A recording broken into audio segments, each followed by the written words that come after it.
और अब बात करेंगे अक़वाम मुत्तहिदा की सलामती कौंसिल का इजलास में दहशतगर्दी से आलमी अमन को लाए खतरात से मुतल्लिक पाकिस्तान का मौक़िफ़ सामने आया है। मुस्तकिल मंदूब आसिम इफ्तिखार ने गुफ्तगू करते हुए कहा, पाकिस्तान दहशतगर्दी की हर शक्ल और मज़हर की सख्त मज़म्मत करता है। उनका क्या कहना था, आपको दिखाते हैं। The Secretary, we are pleased to see you preside over this session at the outset of the UK presidency.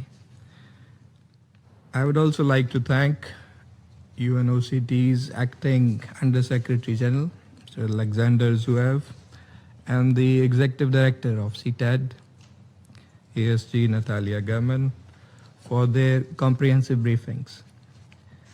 And these briefings have highlighted the level and complexity of the challenge posed by terrorism, in particular Daesh, and how it is deepening instability and threatening international peace and security around the world. We also take note of the 22nd report of the Secretary General and the 37th report of the Analytical Support and Sanctions Monitoring Team. Mr. President, Pakistan condemns terrorism in all its forms and manifestations. As a frontline state in the global counterterrorism efforts, we have sacrificed blood and treasure with more than 90,000 casualties and staggering economic losses over the years. Let me recall that the Al-Qaeda core was largely decimated in Afghanistan due to Pakistan's instrumental efforts. Pakistan has also been playing a lead role in successfully combating ISIL-K in our region.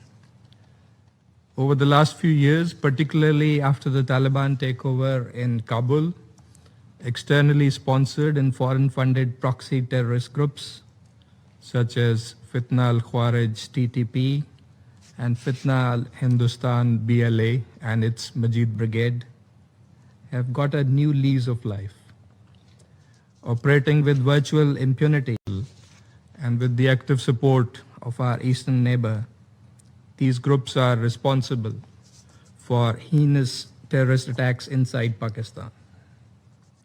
Just this weekend, BLA claimed responsibility for a series of terrorist attacks across multiple locations in the Balochistan province of Pakistan that resulted in the martyrdom of 48 innocent civilians, including 5 women and 3 children. 145 BLA terrorists were neutralized during the effective riposte by our valiant security forces. We hope the Council will act swiftly to designate the BLA under the 1267 sanctions regime, acceding to the listing request that is currently under consideration. And we thank the Security Council members for the swift press statement condemning these terrorist acts, and all our friends and well-wishers across the globe for the outpouring of support and solidarity with Pakistan. We remain resolute in eliminating this externally sponsored scourge from our soil and exposing the sponsors, financiers, aiders, and abettors sitting across our borders. President, globally, the terrorism landscape has also evolved significantly. Terrorist attacks continue as terrorist groups have also proliferated geographically.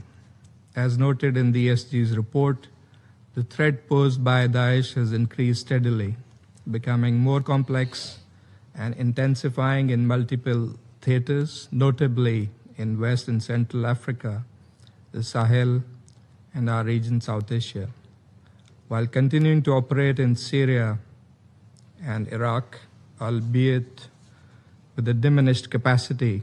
Daesh and its affiliates are persisting with recruitment of foreign terrorist fighters, increased utilization of modern ICTs to organize and recruit online, terror financing through digital wallets and cryptocurrencies, use of unmanned aerial systems, and exploitation of social media and AI for propaganda purposes.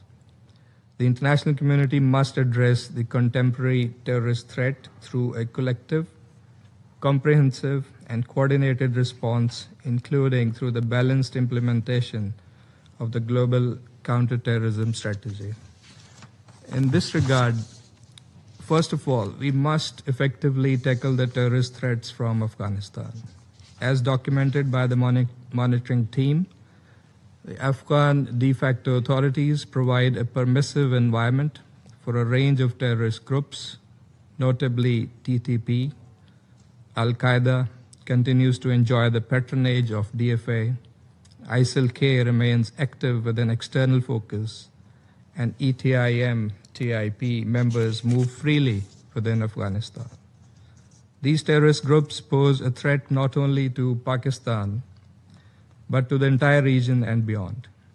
Recent activity in Central Asia close to the Afghan border has validated earlier warnings.